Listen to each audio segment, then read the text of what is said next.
Children, from today we are going to start a new topic, electrochemistry. So first, what is electrochemistry?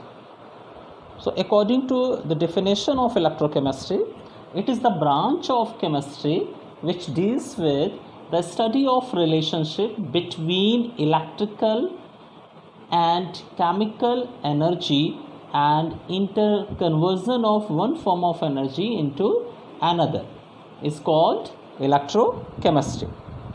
So according to this branch of chemistry, the relation between electrical and chemical energy plus their interconversion, these all aspects are discussed in electrochemistry. Okay, students, so it is a very important branch of chemistry which helps in development of new technologies which are economical and also environment friendly. Okay, students, so first we will start our discussion from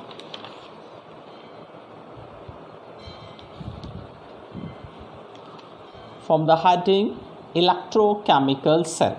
What are electrochemical cells? So electrochemical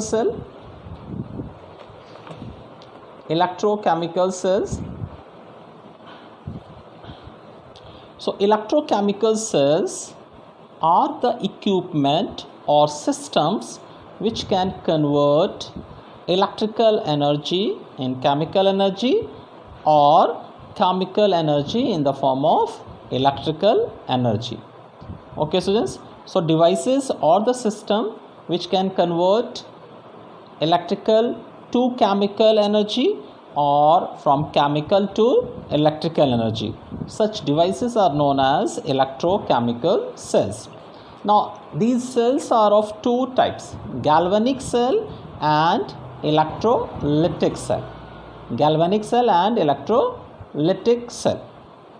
So what are this galvanic cell and electrolytic cell? So galvanic cells or voltaic cells, these are the cells or devices which can convert chemical energy in the form of electrical energy. Okay, students, chemical to electrical. Now how this conversion is taking place? Due to a redox reaction. Example of this type of cells are Daniell cell, Leclanché cell and common dry cells. Okay, students. Now second type of cell is electrolytic cell. Electrolytic cell, and these are the cells in which electrical energy converted in the form of chemical energy. Okay, electrical in the form of chemical energy. So such type of cells in which electrical energy is converted in the form of chemical energy are known as electrolytic cells. Okay, students, so these are the two types of electrochemical cells. First is galvanic cell or a voltaic cell, and second is electrolytic cell. Now after this we will start next heading, construction of a galvanic cell. Construction of a galvanic cell. So galvanic cell is an example of a cell in which chemical energy is converted in the form of electrical energy. Okay, these are very important lines related to construction of a galvanic cell, and according to these lines, the chemical process responsible for the production of electrical energy in a galvanic cell is always a redox process. So you all know what is redox process? Such process where both oxidation and reduction is taking place simultaneously. Therefore, a galvanic cell can be constructed by uniting an oxidation electrode. Oxidation electrode, the electrode where oxidation reaction is taking place, with a suitable reduction electrode where reduction reaction is taking place. The solution involved in the two electrodes can be made in communication with each other either by a direct contact through a porous diaphragm or through a salt bridge.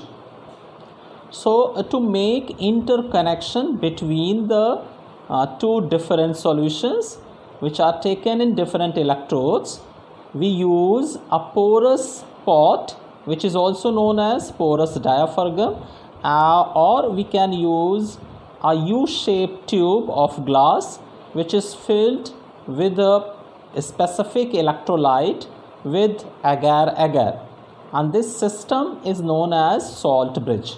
So we can interconnect two solutions of two different electrodes by porous diaphragm or by salt bridge.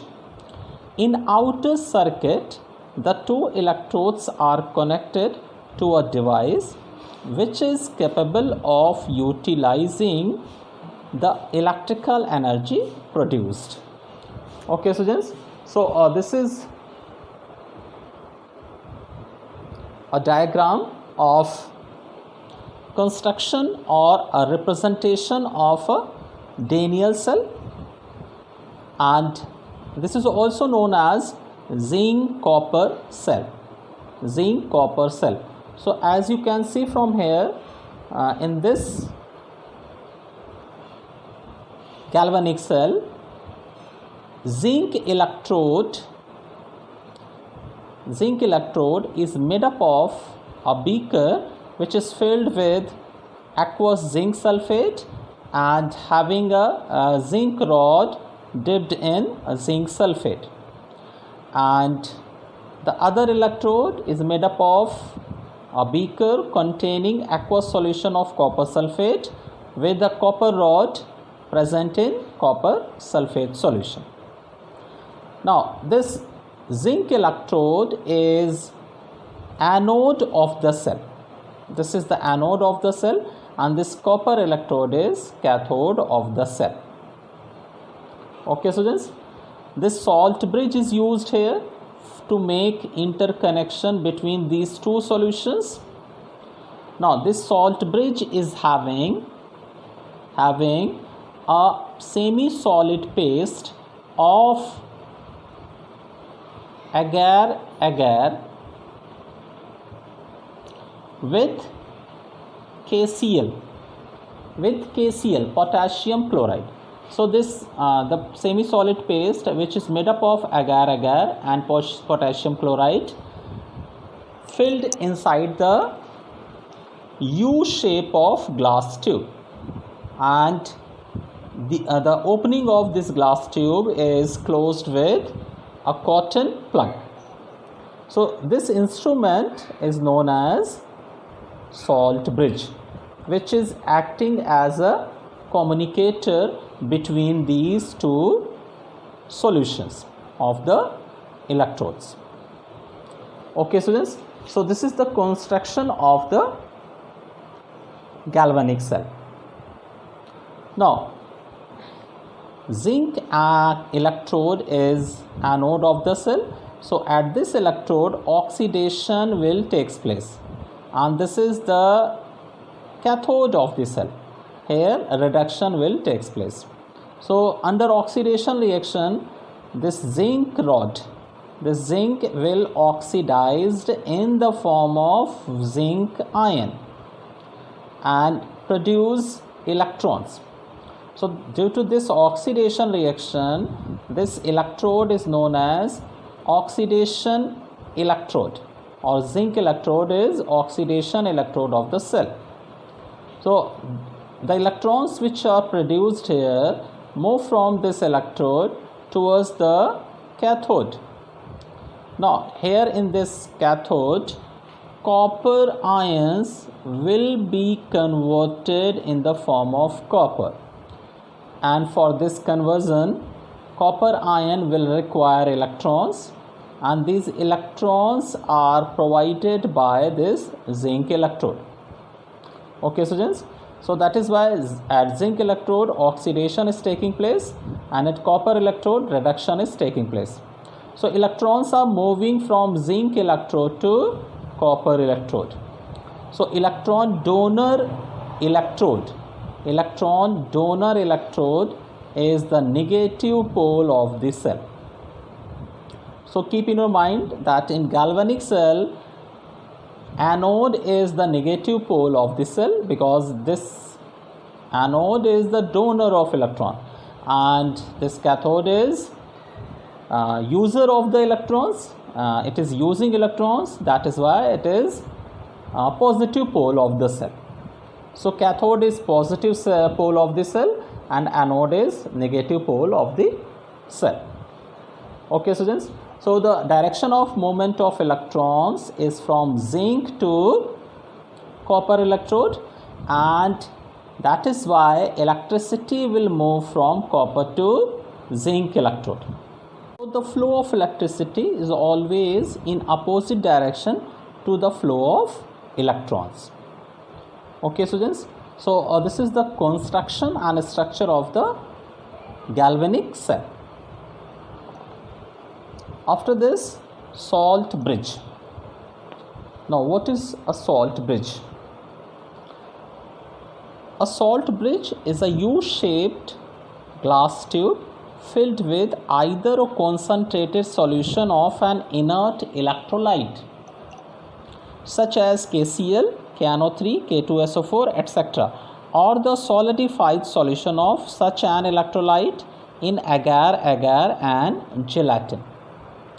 Okay students, so first term is here inert electrolyte. So what is the meaning of inert electrolyte? Inert electrolyte does not react chemically with the solution in either of the compartment or beaker. And second thing, it does not interfere with the net cell reaction. So such electrolytes are known as inert electrolytes. So this inert electrolyte and agar or gelatin is mixed in the form of semi-solid paste and then filled in salt bridge. Okay, so this equipment is known as salt bridge. Now what is the function of salt bridge? This point is very important. Function of salt bridge. So according to the function of salt bridge, first is it completes the electrical circuit by allowing the ions to flow from one half cell to another half cell. So salt bridge is completing internal circuit of the cell. Okay students, and second thing, it maintains the electrical neutrality of the solution present in the two half cells. So these two are the major functions of the salt bridge. Okay students, so this much for this today in this lecture. Thank you.